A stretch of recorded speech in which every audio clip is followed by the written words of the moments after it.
जय लक्ष्मी माता. श्री गुरुचरित्र कथासार अध्याय 91 व 52 दोन्ही अध्याय एकत्र आहेत. श्री गुरूंचे श्री शैलक्षेत्री प्रस्थान. श्री गणेशाय नमः. सिद्ध म्हणाले, नामधारक श्री गुरु नरसिंह सरस्वती स्वामी महाराजांनी आपल्या शिष्यांना व भक्तांना ते श्री शैल पर्वतावर जाऊन तिथेच गुप्तपणे राहणार असल्याचे सांगितले. मग सर्व तयारी करून ते शिष्यांसमवेत श्रीशैलकडे जाण्यास निघाले. तेव्हा यापुढे ते भेटणार नाहीत म्हणून सर्व लोकांना अतिशय दुःख झाले होते. ते सर्वजण त्यांना तिथेच राहण्याची आर्ततेने विनंती करू लागले. म्हणाले, स्वामी, तुम्हीच आमचे मायबाप, तुम्हीच आमचे सुखनिधान आणि तुम्हीच आमचे तारणहार. आम्हाला सोडून जाऊ नका. तुम्ही गेल्यावर आम्ही कोणाच्या आश्रयात जावे? तेव्हा श्रीगुरूंनी त्यांचे सांत्वन केले. म्हणाले, अहो, असे काय करता? तुम्हाला कोठेही जाण्याची गरज नाही. कारण मी लौकिक अर्थाने प्रस्थान केलेले असले तरी सूक्ष्म रूपाने या गाणगापुरातच राहणार आहे. माझ्या प्रेमळ भक्तांना माझे दर्शन होईल. मी सकाळी कृष्णा नदीत स्नान करीन, पंचनदी संगमावरील औदुंबर वृक्षाखाली अनुष्ठान करीन, मध्यानी भीमा अमरजा संगमावर स्नान करीन, मग मठात येऊन तुमच्या पूजेचा स्वीकार करीन. माझ्या भक्तांकडे माझे अहोरात्र लक्ष असते. या माझ्या वचनावर तुम्ही पूर्ण निष्ठा ठेवा. संगमावर असलेला अश्वत्थ हा सर्व इच्छा पूर्ण करणारा कल्पवृक्षच आहे. त्याची पूजा करा. मी मठामध्ये माझ्या निर्गुण पादुका ठेवल्या आहेत, त्यांचीही पूजा करा. विघ्नहर चिंतामणीची पूजा करा.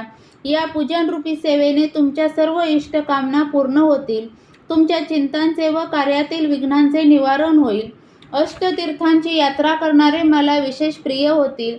तुम्ही माझी त्रिकाल आरती करा.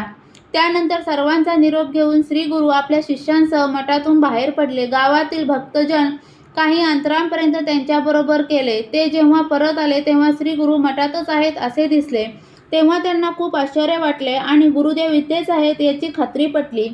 श्री गुरु आपल्या 4 शिष्यांसह पाताळगंगेच्या तीरावर आले. तिथे त्यांना म्हणाले, आम्हाला पलीकडे जायचे आहे. आमच्यासाठी पुष्पांचे आसन तयार करा.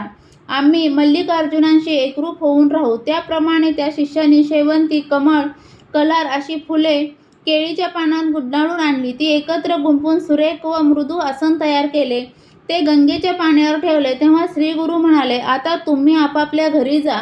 दुःख व चिंता करू नका. मी निघून गेले असं वाटून घेण्याचे कारण नाही. मी गाणगापुरातच आहे. मी भक्तांच्या घरातही राहतो. मी निजस्थानी जात आहे आणि तिथे पोचल्याची खूण म्हणून शेवंतीची फुले पाठवणार आहे. ती प्रसाद म्हणून वाटून घ्या. जे माझी नित्यपूजा करतील त्यांच्या घरी लक्ष्मी अखंड वास करेल. मला गायन फार आवडते म्हणून जे माझी कवने गातील त्यांच्या घरी मी नित्य निवास करीन. त्या भक्तांना आयुष्य, आरोग्य, संतती व संपत्ती प्राप्त होईल. जे माझे चरित्र श्रवण पठण करतील त्यांना सुख, समृद्धी व ऐश्वर्य प्राप्त होईल. त्या दिवशी गुरुकन्या राशीत होता. तिथे होती मघा कृष्ण प्रतिपदा. दिवस होता शुक्रवार. ऋतू होता शिशिर व सत्संवर होते बहुधान्य.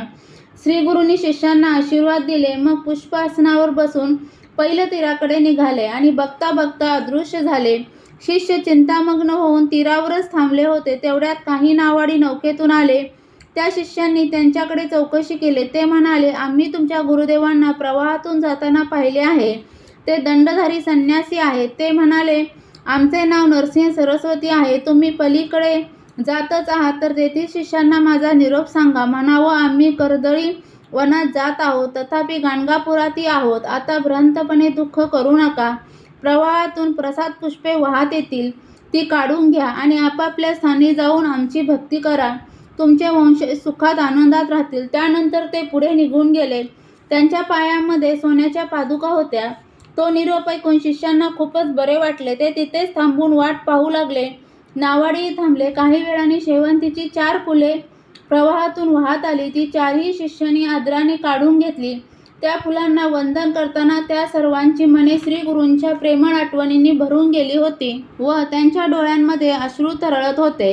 श्री गुरूंच्या प्रस्थानाची कथा ऐकून नामधारकांचेही हृदय भरून आले होते. त्यांनी सिद्धांना विचारले, मुने, तुम्ही सांगितलेले हे 4 शिष्य कोण? ते म्हणाले, नामधारक, श्री गुरूंचे अनेक शिष्य होते. त्यांच्याकडून संन्यास दीक्षा घेतलेल्या बाळकृष्ण सरस्वती, उपेंद्र, माधव सरस्वती अशा सर्वांना त्यांनी तीर्थयात्रेस पाठवले. त्यांचे उपदेश प्राप्त काही शिष्य गृहस्थ आश्रमात राहून सेवा भक्ती करत होते. श्री गुरूंच्या प्रयाणाच्या वेळी सायदेव साखरे, कवीश्वर नाव दिलेले नंदी ब्राह्मण, कवी नरहरी आणि मी स्वतः असे 4घे जण त्यांच्या समवेत गेलो होतो. आम्हीच ती प्रसाद पुष्पे काढून घेतली. ते पुष्प आजही माझ्याकडे आहे.